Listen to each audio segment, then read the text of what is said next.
We got actual Shanks being brought into this chapter, much more Holy Knight action, and the hooded Shanks-like figure, of course, some insane reveals about the sun god mythology, as well as the truth about Loki and Luffy's secret deal with him, and much more, so make sure to stay tuned for this awesome and crazy chapter. And by the way, Happy New Year, let's make 2025 epic. Now chill the parking within and smash that like button if you enjoy seeing One Piece videos like this one on the channel and want to keep them coming. Make this the video you join the Nakama if you haven't already by subscribing and hitting that notification bell so you don't miss future One Piece reviews and updates. And now without further ado, let's jump into it, spoilers and all. So this chapter is called The Country That Awaits the Sun, and that of course refers to the sun god, but could be a metaphor for hope too, which we already know the sun god represents. I don't always talk about Yamato's pilgrimage cover stories, but this time it's especially interesting for me. We're told Hold'em leads Yamato, Tama, and Speed to his secret base. Yamato is forcing him to lead the way while Tama is riding on Speed. The roof of the base though is shaped like who's head.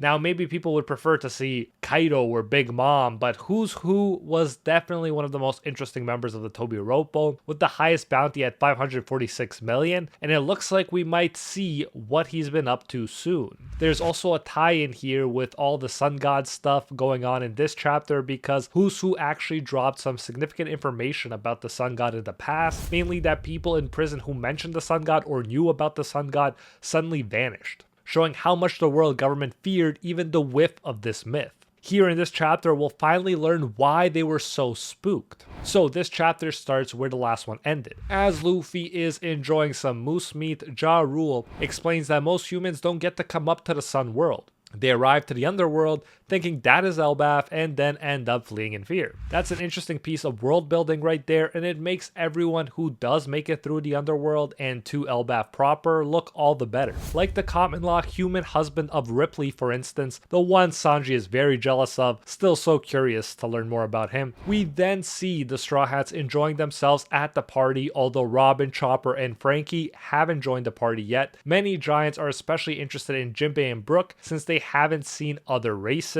and I assume that means other races besides giants and humans. And that makes total sense. I think everyone would be interested in Brook for that matter, since he's literally one of a kind. Of course, Usopp starts telling the giants epic tales like how he defeated Oars. And when he mentions Oars, a giant says that Oars is a legendary fierce warrior among the giant race. Road, for his part, is alive, no big surprise there. He was just momentarily on the cross as punishment, and he is now forced to apologize to everyone by Gerd. Hilariously enough, Road secretly enjoys being forced by Gerd. That's so funny. Zoro then says, if Usopp didn't stop me, your head would have flew already. Classic badass Zoro line right there. Road then gives us some interesting information about the sun god myth and its significance for the giants. He says that every giant's dream is to become the sun god and rule the world. So there we go. People say they're the sun god because it's not just a historical figure, but one may aspire to become the sun god. I mentioned this idea before when we kept getting people like Road and Loki claiming to be the sun god. Like the Pirate King, it seems to be a title reserved for the strongest, since obviously not just anyone can rule the world. Then giants start fighting because they disagree on what the sun god is. Some believe he's the god of liberation, which reminds us of Luffy. Some believe he's the god of destruction, which reminds us of Beerus and what Loki was saying. And one even says he's the god who laughs, which is like Luffy again and Joy Boy. And I honestly think the sun god can be all of these at the same time. Now yes, we picture destruction as destroying everything, like a post-apocalyptic world, but even for liberation, some things must be destroyed, like the corrupt world government in the world of One Piece. So selective destruction or the end of the One Piece world as we know it is not necessarily an evil apocalyptic thing. Another reason Loki might not be a bad guy even though he's claiming that he wants to destroy the world. Another really interesting thing is said by Ja Rule. Hillbeard in the official translation, but I honestly prefer calling him Mountain Beard because it's way more epic sounding. Remember, he's super old and thus presumably knowledgeable, and he says that the Elbaf mythology called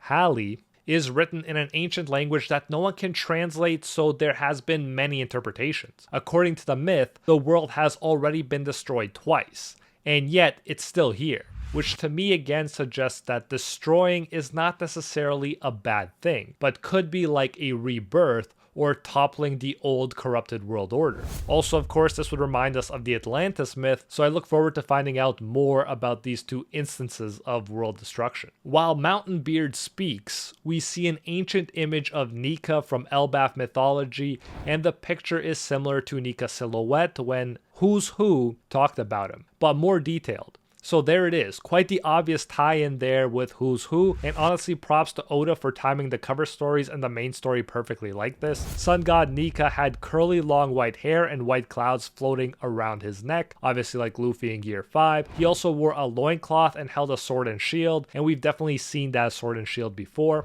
I wonder if he actually used a sword and shield in the past, or if that's just supposed to symbolize him being a warrior. Mountain Beard says whether he's going to be a hero who keeps the world from ruin, or a destroyer who brings about disasters, one thing is certain: he always appears when the world is about to greatly change, and that's why, get this, those in power fear the appearance of Nika. And there it is. That's why the world government is so spooked about Nika the sun god appearing again. It's a sign that times are changing, and of course those in power don't want that to happen. I also like how Oda handles prophecy/destiny here. Yes, the sun god or Joy Boy is destined to come again, but as mentioned, he could keep the world from ruin or bring the world to ruin. And that sense of chaos, that open-endedness, keeps the story interesting despite the sense that prophecy and destiny are at work. And it's interesting how all these different titles like Sun God, Joy Boy, or Pirate King all seem to parallel each other, because at the end of the day, they all represent a person who can shape the world in their own desired direction. Luffy's not only one, but will likely end up being all of these figures by the end of the series. Luffy then says, and I quote, "He is Nika. He must be the guy Bonnie was talking about," end quote. So maybe he's referring to Loki here. Ja Rule continues saying, "But since he's the sun god, those seeking hope look to him without exception. It is said that Nika is a figure in a pure white outfit and enshrouded by white clouds, and he appears with thunderous laughter." At this point, all of us except Luffy know he's the sun god of legend, because the zone fruit has a will of its own and picks its user. But Luffy says that must be what everyone is referring to when they said, "I look a lot similar." He laughs and says, "But I have nothing to do with that god." And can we all appreciate the irony of all of these people trying desperately to be the sun god, while the actual sun god is completely indifferent to being the sun god and even distances himself from it? And it makes sense, honestly. If you are truly just being you, in this case being the sun god, you wouldn't feel the need to tell everyone you're the sun god. You'd just be him. Mountain Beard then says that what happened with Herald and Loki may be the result of them trying to become Nika themselves. Luffy asks everyone whether Loki is a good person, and all the giants are shocked and explain all of the pranks and chaos Loki caused in the past. So what immediately grabs my attention here is that, based on this translation at least, it seems like Herald himself may have been trying to become Nika. Maybe that again is a hint that Herald wasn't necessarily as good as people thought, and by extension maybe Loki isn't as bad.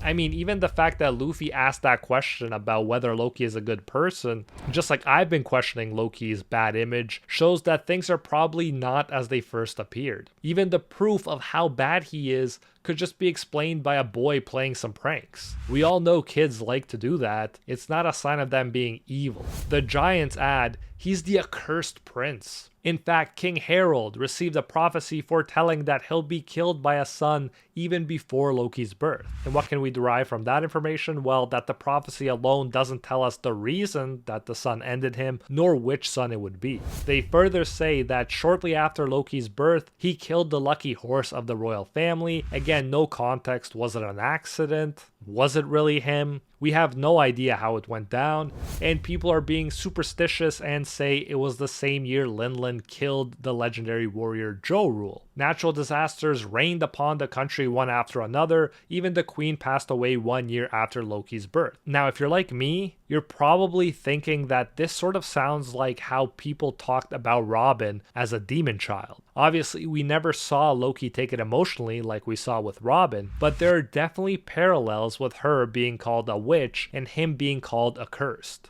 It probably isn't a coincidence that Oda just showed us Robin's flashbacks recently. They continue saying that Loki made the underworld his playground. He slaughtered and tamed the ferocious beasts with his overwhelming strength, and then he unleashed them into the village, all while he was just a 10-year-old boy. And all of that sounds like something Luffy would do as well. But they continue, setting things on fire and destroying everything. His pranks have endangered our lives more times than we can count. With his authority as the prince and his terrible personality, you can imagine the hell this place was when King Harold was away. And immediately I'm wondering, where did he go away to? But smash that like button and let me know in the comments if you, like me, would love to see this accursed prince become the final Straw Hat we're waiting for. I think that would be pretty epic, and the more I learn about Loki, the more I like his character. Mountainbeard says he got a sword in his head from trying to stop Loki from killing his father. Then after killing King Harold, Loki went out to sea to cause chaos. Here we get a huge bombshell of a reveal that it was apparently Shanks that captured him 6 years ago and returned him to Elbaf. Luffy, for his part though, is very excited to hear Shanks' name, and I for my part am interested in this and really want to know how it went down. While the giants talk about Loki, Zoro is observing Luffy and thinks he's acting a bit unusual, and I like that touch. Of course, his close friend would tell that he's acting weird, just like we could tell. The two have a talk in private, and Zoro says, "I thought you were being unlike yourself." So that's how it is. But we're talking about a Kingslayer disliked by his entire country. You shouldn't trust a single word out of his mouth. So yes, we were totally right when we thought that Luffy was gonna look for the key to unlock Loki. After all, he is the sun god, he can't help but liberate people. Not saying he's doing it specifically to liberate Loki, but it just so happens that he keeps liberating people everywhere he goes, even if it's by accident. Luffy then says, "But he said he knows where Shanks is. Do you know how much I want to see him?" So clearly we aren't the only ones desperately waiting for that reunion. Zoro then responds, "That's what allows others to take advantage of you." Luffy is angry now and says, "So you are saying Loki doesn't know?" He's getting a beating if that was a lie. But we're about to find out that Loki is more honest than most of us probably thought. But before that, Zoro says, based on what others said, Loki may be lying, but it's impossible to say unless he goes to meet Loki in person. As they're conspiring, they get caught by Nami. Nami says, "I was wondering what you guys were up to. Do you think you two can reach anywhere without me?" And by the way, here we have the 3 OGs of the Straw Hat crew. Zoro says, "Listen up, Luffy. We will get the key to the chains, but leave it to us to see what this Loki is up to." End quote. And I like how Zoro and Nami are in on it now. I definitely felt more uneasy when the gullible Luffy was the only one who knew. Luffy chooses to rely on his crew, as he usually does, and says, "Got it, thanks guys. But why is this guy here?" We then discover that Luffy, Zoro, and Nami are traveling in a spar, and Road is the one rowing it for them. Road has been electrocuted again by Nami, and he's talking now with Nami and Zeus. I absolutely love this section. It's hilarious. Nami says, "I made him my servant." And hilariously, Zeus says, "Remember though, I am servant number 1 and Sanji is servant number 2. So funny. Road then says, "It is my utmost honor, Nami Tasso. Since we are both navigators, maybe we'd..." And Nami says, "Don't ever attempt to close our distance again." To which Road just says, "Of course," with a heart. You gotta admit, Nami is the most terrifying of them all. Nami then agrees to take Luffy and Zoro to get the key at the castle. Meanwhile, Nami's true intentions, to no one's surprise, are to get the treasure in the castle. Now that's the good old Nami we've come to know so well. We then cut to the underworld where the hooded Shanks-like figure and the hooded woman arrive to meet Loki. Man, that did not take long at all. No time for filler here. We find out that they want to recruit Loki to join the God's Knights. And I'm just thinking Luffy will probably recruit him for the Straw Hats as well, except Loki will accept that latter offer. But what's interesting here is that Loki actually laughs and refuses, saying he doesn't want to become a scum. So first off, he wouldn't even entertain the idea even as a trick to help him escape, which is very noteworthy in my opinion. And beyond that, like us, he views the Holy Knights as scum,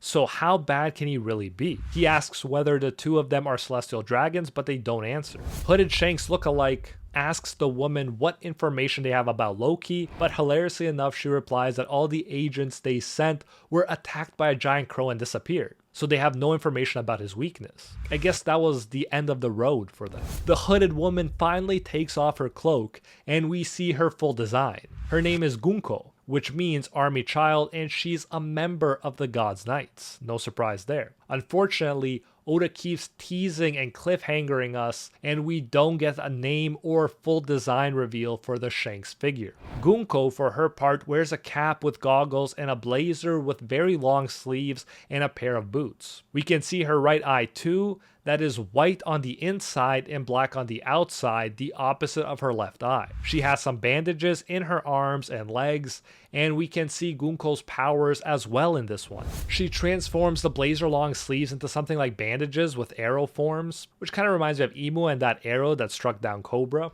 But anyway, she can control these bandages freely. Gunko says, well, I let you talk for a bit and all I witness is a lack of manners. Perhaps I should erase you, end quote. It feels like all of her conversations end up like this. The Shanks figure has to calm her down, telling her not to be too hasty. As they talk, a giant wolf appears behind from the forest. Loki laughs and says, "Eat her, wolf." However, Gunko uses her bandages to wrap them around the wolf's neck. Then she hangs the wolf in the air while Loki screams for his friend. Loki says, "Wolf."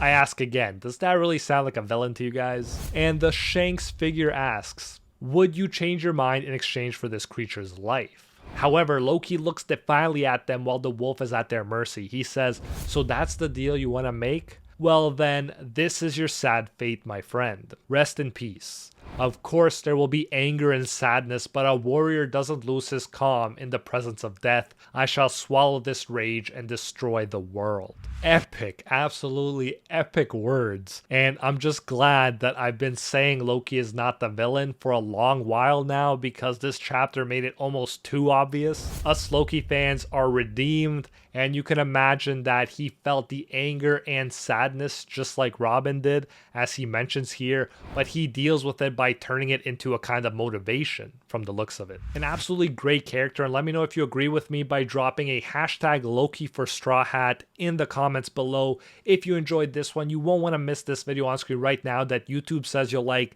and subscribe for more One Piece, and I'll see you in the next one.